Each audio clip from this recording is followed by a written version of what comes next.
गोली लड़की की कमर में लग गई थी। उसने भागने की कोशिश की थी मगर ज्यादा दूर तक भाग नहीं सकी और गिर गई। ये कोई नॉर्मल लड़की तो नहीं हो सकती, पुष्कर ने कहा। पुष्कर ने देखा था कि गोली लगने के बाद भी वो लड़की कुछ दूर तक भागती हुई गई थी और वो चिल्लाई तो बिल्कुल भी नहीं, उल्टी वो गाड़ी के पीछे भागने लगी थी।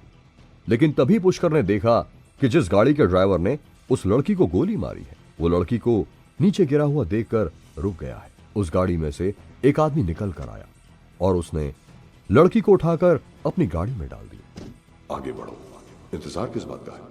अचानक ही पुष्कर के कान के पास से आवाज आई। पुष्कर ने देखा कि उसके कंधे पर बैठा हुआ काला सांप उसे ही देख रहा है। तुम फिर आ गए, आखिर कौन हो तुम? वो सांप को देखते ही पुष्कर की हवाइयां उड़ गई थी। ये परिचय देने का समय है, पहले हमें उस लड़की की जान बचानी होगी। उस काले सांप ने कहा। नहीं, हम उस लड़की की जान क्यों बचाएंगे? तभी पुष्कर के कानों में दूसरी आवाज आई।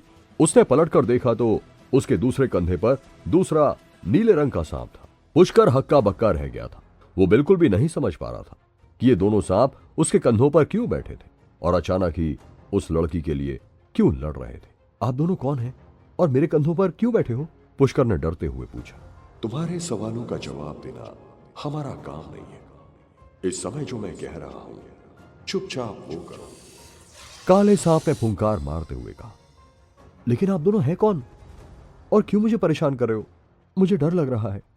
पुष्कर ने डरते हुए कहा। तुम्हें डरने की कोई जरूरत नहीं है, हम तुम्हारी रक्षा करने के लिए काफी हैं। काले सांप ने कहा। अरे वो तो इधर ही देख रहा है। तभी नीले सांप ने जोर से चिल्लाते हुए कहा और अगले ही पल पुष्कर ने सामने की ओर देखा कि उस आदमी ने अपनी बंदूक का मुंह पुष्कर की ओर करके गोली दाग दी है। मगर इससे पहले कि वो गोली पुष्कर को छू पाती, पुष्कर एक और हवा में उड़ गया और उस गोली के रास्ते से हट गया। पुष्कर हवा में कलाबाजी खाकर वापस जमीन पर आ चुका था और जैसे ही उसने पांव फिर से जमीन पर रखे, पुष्कर ने तेजी से एक पत्थर का टुकड़ा उठाया और पूरी जान लगाकर तेज गति से उस आदमी की ओर फेंक दिया।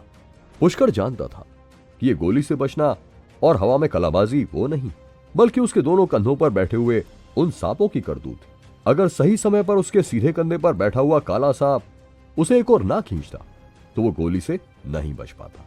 पत्थर का वो टुकड़ा हवा में गोली से भी तेज रफ्तार से गया और सीधे उस आदमी के माथे में घुस गया। वह पत्थर यही नहीं रुका बल्कि उस छोटे से पत्थर ने गोली चलाने वाले आदमी के सिर को भेद दिया और उससे पार होकर दूसरी ओर की गाड़ी के शीशे को तोड़ता हुआ पार निकल गया। पुष्कर ने खुद को सामान्य करने के लिए तेजी से कुछ गहरी सांसें ली और फिर वो जल्दी से उस कार की ओर आगे बढ़ा। पुष्कर जानता था कि इस गाड़ी में कैमरा लगा हो सकता है जिससे कि उसकी तस्वीर इस गाड़ी के मालिक या फिर इस आदमी के बॉस तक जा सकती है। इसीलिए उसे इस गाड़ी के रिकॉर्डिंग डिवाइस को नष्ट करना ही होगा। जैसे ही पुष्कर ने आगे बढ़ते हुए गाड़ी का पिछला दरवाजा खोला तो एक मासूम सा बदन उसकी ओर गिर गया। ये वो ही लड़की थी जो बेहोश हो चुकी थी। पुष्कर ने उस लड़की के मासूम चेहरे को देखा और पाया कि वो लड़की सचमुच बहुत ही खूबसूरत थी। उस लड़की ने एक सफेद ड्रेस पहनी हुई थी जैसे कि वो किसी डिनर पार्टी में जा रही हो। उसकी खूबसूरत बाहें और पतली पतली उंगलियां देखकर ऐसा लग रहा था जैसे कि वो पियानो बजाती हो। तभी पुष्कर ने उसकी हथेलियों पर जख्म का निशान देखा जिससे पुष्कर समझ गया कि उसने जरूर हाथ में खंजर पकड़ा हुआ होगा और उसके हाथ से खून की बूंदें भी नीचे गिर रही थी। पुष्कर ने उस लड़की को संभालते हुए ऊपर की ओर उठाने की कोशिश की और तभी उसकी नजर लड़की के गले से होते हुए नीचे गहराई तक चली गई। नजरों को संभालो, ये कई बार बड़ी मुश्किलों में डाल देती है। तभी उसके सीधे कंधे पर बैठे हुए काले सांप की आवाज पुष्कर के कान में पड़ी और पुष्कर ने अपनी आंखें उस लड़की के सीने से हटा ली। पुष्कर लड़की को उठाकर नीचे लिटाना चाहता था मगर तभी उस लड़की के एक हाथ ने पुष्कर को कस कर पकड़ लिया और उसके गुलाबी होंठ धीरे से खुले। लड़की ने धीमी आवाज में पुष्कर से कहा, प्लीज मुझे बचा लो, प्लीज मुझे बचा लो। पुष्कर ने देखा कि गोली उस लड़की के कंधे के पास फंसी हुई है। पुष्कर ने सामने की ओर से लड़की के कंधे पर उंगली घुमाई और गोली की सही स्थिति को भांप लिया, लेकिन उसकी इस हरकत ने लड़की को दर्द से कराहने पर मजबूर कर दिया था। नतीजा ये हुआ कि वो लड़की दर्द में चिल्लाती हुई पुष्कर से लिपट गई। उफ, ये क्या है? ये तो बहुत ही गहरा घाव है। इसमें से कितना खून बह रहा है। इसकी तो हड्डी भी साफ नजर आ रही है। पुष्कर ने जैसे ही उस लड़की के कंधे का घाव देखा तो वो बेचैन हो उठा और बोला, इस लड़की को बचाना बहुत जरूरी है। तुम अपने हाथों को बिल्कुल ढीला छोड़ दो। मुझे इसके शरीर से एक गोली निकालनी होगी। पुष्कर को परेशान होता देखकर काले सांप ने कहा, ठीक है। पुष्कर ने कहा और फिर उसने अपने हाथों को बिल्कुल ढीला छोड़ दिया। जैसे ही पुष्कर ने अपने हाथों को ढीला छोड़ा तो उसका सीधा हाथ अपने आप उठा और उसकी 2 उंगलियां लड़की के कंधे पर गोली से किए हुए घाव में घुस गई। और फिर कुछ ही देर में सांप ने पुष्कर की उंगलियां इस्तेमाल करके लड़की के कंधे से गोली बाहर निकाल दी। लेकिन लड़की इस दर्द को सहन नहीं कर पाई और बेहोश हो गई। इसका बहुत खून बह रहा है। अगर ऐसे इसका खून बहता रहा तो ये मर भी सकती है, पुष्कर ने कहा। उन झाड़ियों की ओर चलो। मुझे उधर कुछ जड़ी बूटियों की महक आ रही है। सांप ने कहा। पुष्कर झील के किनारे पर उगी हुई झाड़ियों की ओर चल पड़ा।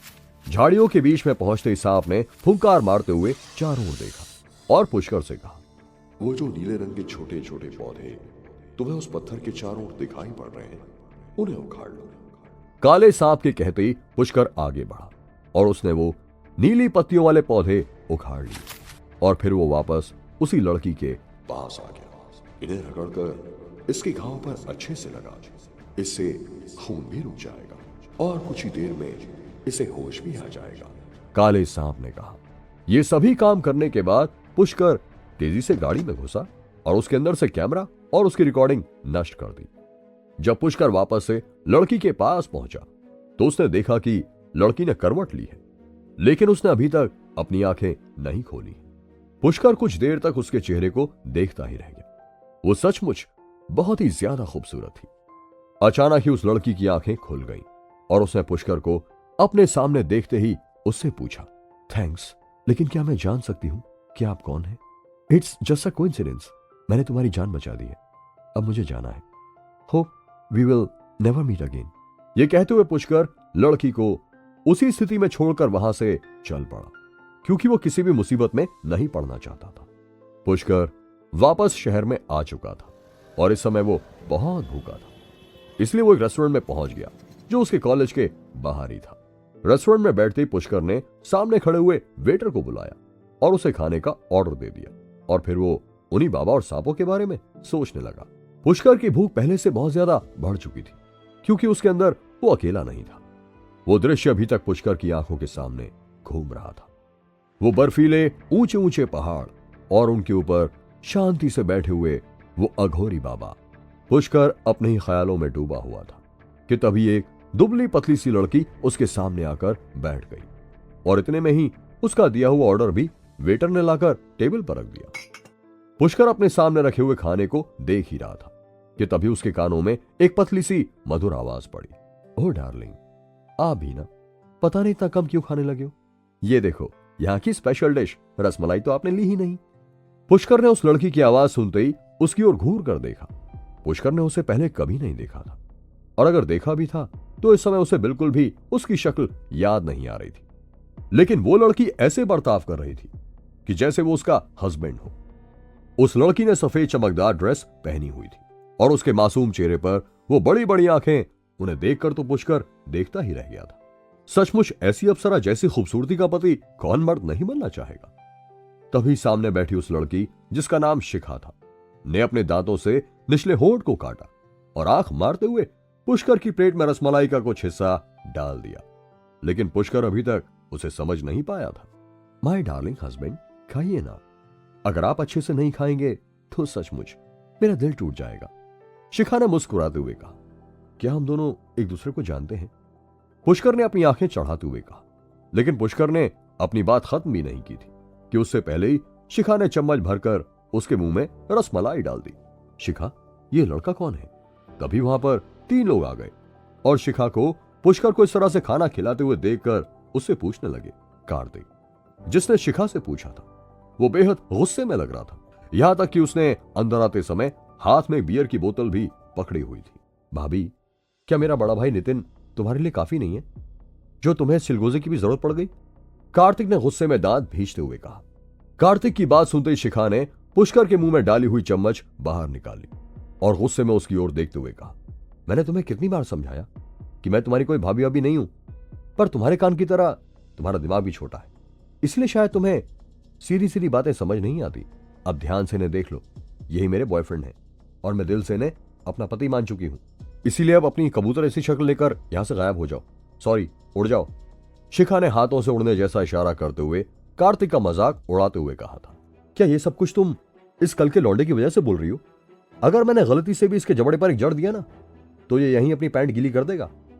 कार्तिक ने पुष्कर की ओर देखते हुए कहा। कार्तिक की धमकी भरी बात से भी पुष्कर को कोई फर्क नहीं पड़ा था। उसे तो उल्टा ये सोचकर हंसी आ रही थी कि ये लड़की उसे एक शील्ड की तरह यूज कर रही थी। तुम उसे क्यों धमकी दे रहे हो? जब मैं तुम्हारे भाई को एक्सेप्ट नहीं कर रही हूं तो इसका मतलब मैं उसे पसंद नहीं करती हूं। क्या इतनी सी बात तुम लोगों को समझ नहीं आ रही है? शिखा को गुस्सा आ गया था, इसलिए उसने तेज आवाज में कार्तिक को डांटते हुए कहा था।